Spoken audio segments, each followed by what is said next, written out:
मोतीपुर गांव में चंदू नाम का आदमी रहता था। वह अपनी पत्नी मीना के साथ खुशी से जीवन बिता रहा था।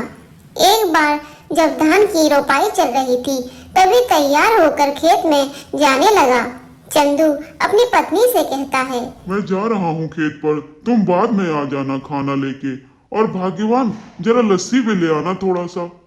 ठीक है, मैं ले आऊंगी। चंदू खेत में पहुंचता है, थोड़े काम करता है, तभी खेतों के मेड़ों पर दो आदमी चल रहे होते हैं। उसमें से एक आदमी जो जमींदार करोड़ीमल और उसका मुंशी बाबूलाल होता है। साहब, ये चंदू सुना है इसकी फसल बहुत अच्छी निकली है। इस बार 8 बोरी चावल के लिए इसे बोल देते हैं। गरीब है, 2 पैसा भी कमा लेगा और दुआ भी दे देगा।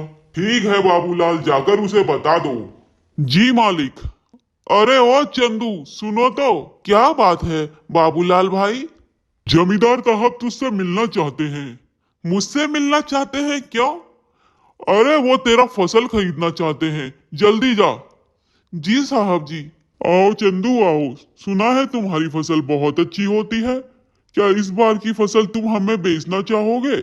बाजार के दाम से अच्छे दाम दूंगा। ये तो हमारे लिए खुशी की बात है साहब। तो फिर ठीक है, जिस दिन फसल तैयार हो जाएगी हमें बता देना, हम आदमियों को भिजवा देंगे। तुम्हारी फसल काटने में वो सब तुम्हारी मदद करेंगे और तुम्हारे घर भी भिजवा देंगे। उसके बाद जमींदार चला जाता है। चंदू फिर से खेत में वापस आकर काम करने लगता है। थोड़ी देर बाद मीना वहाँ आ जाती है। सुनिए जी, आ जाइए, आपके लिए खाना लेकर आई हूँ और हाँ, साथ में लस्सी भी लाई हूँ। आता हूँ। इसके बाद चंदू मीना के पास पहुँच जाता है। लाओ लाओ, बड़ी भूख लगी है। हाँ, लीजिए। मीना, जमींदार जी आए थे, जानती हो उन्होंने क्या कहा? क्या कहा उन्होंने? उन्होंने कहा कि वह हमारी इस बार फसल खरीद रहे हैं और बाजार से अच्छे दाम देंगे। ये तो बड़ी खुशी की बात है। ये सब माता रानी की कृपा से हुआ है। मैं कहती थी ना, एक दिन सब ठीक हो जाएगा। हाँ, माता रानी करे ऐसा ही हो। इसके बाद दोनों घर चले जाते हैं। घर जाकर चंदू सो जाता है। चंदू शाम को उठा और घर के आंगन में लगी क्यारी से सब्जियां निकाली। मैं ये सब्जियां बेच कर आता हूँ, ठीक है? सुनिए, आप समय से आ जाइएगा, रात से पहले। ठीक है, ठीक है। उसके बाद मंडी में सब्जियां बेचकर वापस आते वक्त एक मछली के ठेले के पास पहुंचता है। मछली कैसी दी भाई? भाई चंदू सुनो, तुम ये दोनों ही ले जाओ 100 में, मुझे जरा जल्दी घर जाना है। ले लो भाई 100 रुपए। आज मीना से कहूंगा मछली के गर्मा गर्म पकोड़े खिला दे। चंदू घर पहुंचता है। अरे ओ मीना, कहाँ हो? ये लो मछली, आज पकोड़े खाने का दिल कर रहा है, जरा बना दो। जी ठीक है, लेकिन पहले आप हाथ मुंह धो लीजिए। इसके बाद मीना मछली पकाने लगी। अरे वाह, तुम्हारा कोई जवाब नहीं, क्या पकोड़े बनाए हैं।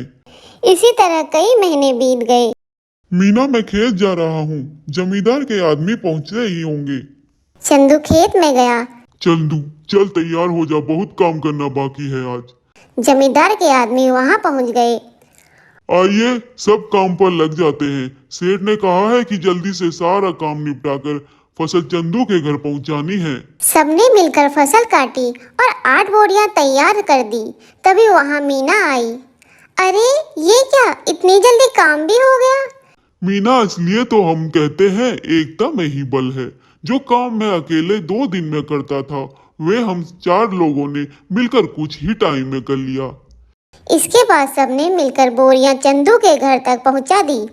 अब हम सब कल आते हैं, बोरियां सेठ के घर ले जाएंगे। हम चलते हैं। चलो, आज का काम तो खत्म हुआ, बस अब कल का इंतजार है।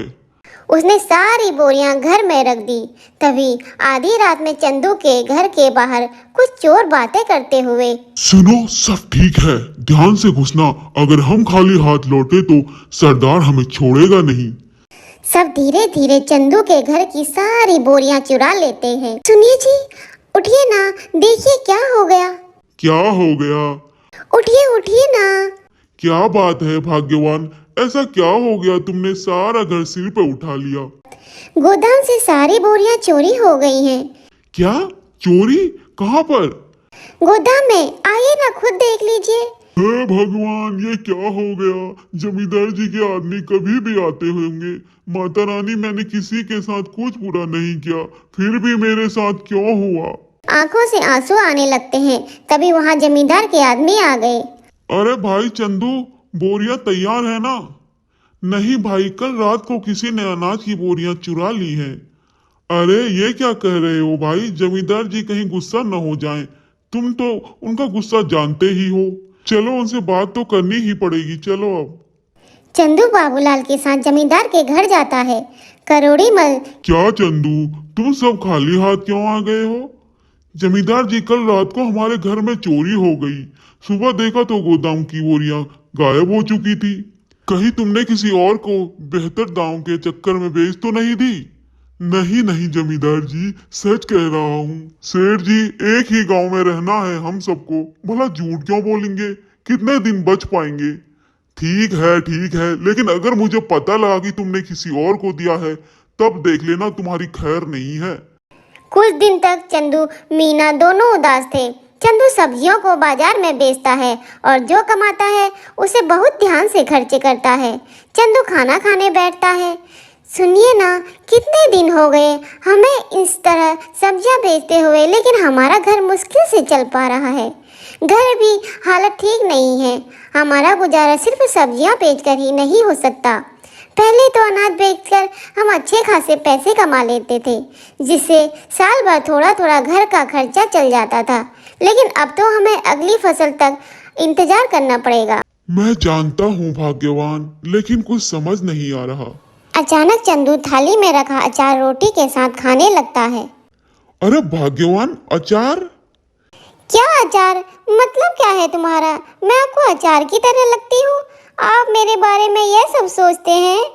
नहीं भाग्यवान, मैं तो कह रहा था कि हमारी समस्या का समाधान हो गया है। ये अचार, मेरी बात सुनो ध्यान से। तुम अचार बनाना और मैं अचार लोगों के घर जाकर बेचूंगा। पहले हम अचार का लोगों को स्वाद चखाएंगे, उसके बाद उन्हें खरीदने को कहेंगे। अगर उन्हें पसंद ना आए तो? अरे कैसे नहीं आएगा? मेरी मीना ने जो बनाया है, अंग्रेजी में क्या कहते हैं उसे, फंटास्टिक अचार बनाती हो तुम। हाँ। आपने अंग्रेजी कब से सीखी? तुम मुझे कम समझती हो क्या? But I you mean do you do? I am very well. देखा कितनी अंग्रेजी आती है मुझे। आप तो बड़ी अच्छी अंग्रेजी बोल लेते हैं। इसी तरह दोनों हंसने लगते हैं। इसके बाद मीना अचार बनाने लगी।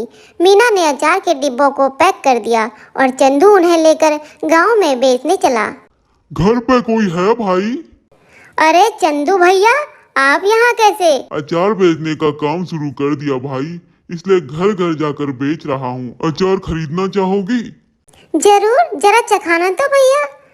औरत ने अचार चखा तो वह बहुत ही टेस्टी हुआ। भैया ऐसा करो, 1 किलो दे दो। कितना हुआ? 150 में। ठीक है भैया, अभी पैसे लेकर आती हूँ। अच्छा बहन, अब चलता हूँ। ऐसा करते करते चंदू दूसरे घर गया। अरे भैया रमेश, घर पे हो क्या? अरे चंदू, कैसे हो भाई? कैसा चल रहा है सब? अरे चोरी के बारे में सुनकर बहुत बुरा लगा यार जानकर। जाने दो भाई, क्या कर सकते हैं। अच्छा ये बताओ, अचार खरीदते हो बाहर से? हाँ भाई, क्यों नहीं, मैंने अचार बनाना शुरू किया है। क्या बात है, जरा चखाओ तो सही। चंदू ने थोड़ा सा अचार चखने को दिया। अरे वाह, किसने बनाया? मीना ने। भाभी को कहना बहुत अच्छा अचार बनाती है, बड़ा ही कमाल का है। बताओ भाई, खरीदोगे? हाँ भाई, क्यों नहीं, दूसरों से भी खरीदता ही हूँ, इससे अच्छा तुमसे ही खरीद लूं। ये बताओ कितने का बेच रहे हो? 150 रुपए का। ठीक है भाई, 2 किलो दे दो। चंदू ने अचार पैक करके दे दिया। धीरे धीरे उसका सारा अचार बिक गया। चंदू घर पहुंच गया। मीना, आप आ गए? कैसा गया आज का दिन? किसी ने कुछ खरीदा? कुछ नहीं खरीदा। मैं कहती थी ना, मेरा अचार इतना भी खास नहीं है। आपका विचार ही गलत था इसे बेचने का। पूरी बात तो सुन लो। लोगों ने तो कुछ नहीं सब कुछ खरीद दिया। देखो जाकर टोकरी में कुछ है। मीरा टोकरी के पास गई। देखा तो टोकरी तो खाली पड़ी थी, यानी कि सारा अचार बिक गया। मीना बहुत खुश हुई। अब बस तुम ऐसे ही बनाती रहो और मैं घर घर जाकर बेचूंगा। सुनिए जी, मैं कहती हूँ आप ऐसा करिए, पास के गांव में भी बेचना शुरू कर दीजिए। क्या पता वहाँ के लोगों को थोड़ा बहुत पसंद आ जाए। अब हम जितनी जगह जाकर बेचना शुरू करेंगे उतना हमारा फायदा होगा। कल से आप थोड़ा और अधिक अचार लेकर जाना और दूर दूर के गांव तक भी जाना। ठीक कहा तुमने, मैं ऐसा ही करूंगा। कल से तुम ज्यादा से ज्यादा अचार बनाकर शुरू कर देना। आप एक हफ्ते रुक जाइए, एक हफ्ते में बहुत सारा अचार बनाकर तैयार कर दूंगी। उसके बाद आप बेचना शुरू कर देना, क्योंकि अचार पकने में कुछ समय तो लगता है ना। ठीक है, तब तक मैं सब्जियां बेचकर आता हूँ।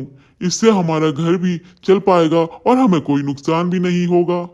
इसके बाद मीना अचार बनाना शुरू कर देती है और कुछ दिनों तक चंदू बाजार में सब्जियां बेचता है। कुछ दिन में अचार भी तैयार हो जाता है। चंदू भी बेचना शुरू कर देता है। इस बार चंदू दूर दूर के गांव में जाता है और अचार बेचना शुरू कर देता है और धीरे धीरे करके मीना का बनाया हुआ अचार सभी जगहों में लोकप्रिय हो जाता है। इसके बाद चंदू एक दुकान भी खोल लेता है। अब जो भी ग्राहक आता उसकी दुकान पर ही आता। एक दिन वहां से गुजरते हुए जमींदार की एक नज़र चंदू की दुकान पर पड़ी। क्या बात है चंदू, तुम्हारी तो दुकान ही चल पड़ी। जरा चखाओ तो सही अचार। सुना है तुम्हारे दुकान का अचार बहुत ही स्वादिष्ट होता है। यह तो सबका अपना प्यार है जमींदार साहब। ये लीजिए, आप भी चख लीजिए। ये तो बड़ा ही स्वादिष्ट है।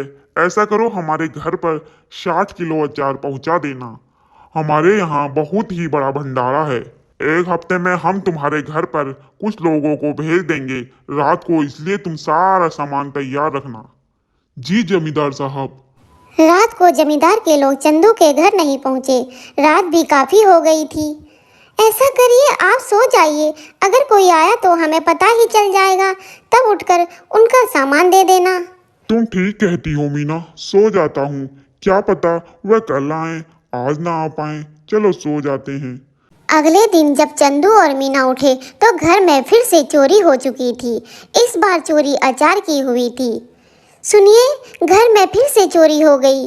किसी ने इस बार हमारा रखा हुआ अचार भी चुरा लिया। चंदू उठा और जाकर देखा तो वहाँ पर अचार नहीं था। मैं जमींदार साहब को बताकर आता हूँ, उन्हें कहीं पता न चल जाए, नहीं तो वह गुस्सा हो जाएंगे। चंदू जमींदार के घर गया। जमींदार साहब, इस बार फिर से आपके लिए जो हमने अचार तैयार किया था वह चोरी हो गया। यह हमेशा मेरे साथ ऐसा ही करता है। मैं तुमसे कुछ भी मांगता हूँ वह तुम्हारे घर से चोरी हो जाता है। मुझे तो लगता है कि तुम मुझे अपना सामान बेचना ही नहीं चाहते। ठीक है, मैं भी नहीं खरीदूंगा आज के बाद तुम्हारा कोई भी सामान।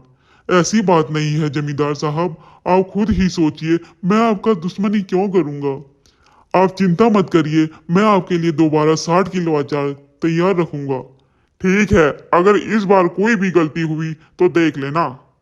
चंदू अपने घर गया और सोचने लगा कि अब इन चोरों को कैसे रोका जाए। इस बार चंदू ने बहुत सारे मटकों को एक जगह पर रखा और चला गया। अचानक आधी रात को आवाज आई। चोर दर्द से चिल्ला रहे थे। जैसे ही चंदू उस कमरे में गया जहाँ पर अचार रखा था, वे वहाँ देखता है कि सारे के सारे चोर जमींदार के भेजे हुए हैं। ये क्या कर दिया, कोई बचाओ हमें, पानी दो हमें, हमें कोई बचाओ। अरे भाई कोई बचाओ, हमारी आंखें जल रही हैं। अब आया ना मजा। मेरे घर में तो जैसे तुम्हें चोरी करने की आदत सी पड़ गई थी। क्या मजा आता है तुम्हें यह सब करके। इतना दिमाग चोरी में लगाते हो, उतना किसी और में लगा लेते तो अभी यह सब नहीं करना पड़ता। तुम्हें तो चोरी करनी है, लोगों का घर लूटना है। अब चलो, क्यों कर रहे हो यहाँ पर चोरी, चलो यहाँ से।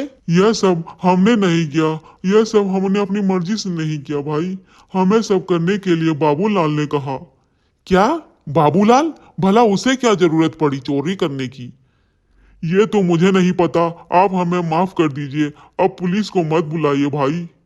ठीक है, नहीं बुलाऊंगा, पर मेरी एक शर्त है। अगर गांव में तुमने दोबारा कभी चोरी की तो बाबूलाल की मदद लेकर पुलिस के हवाले कर दूंगा।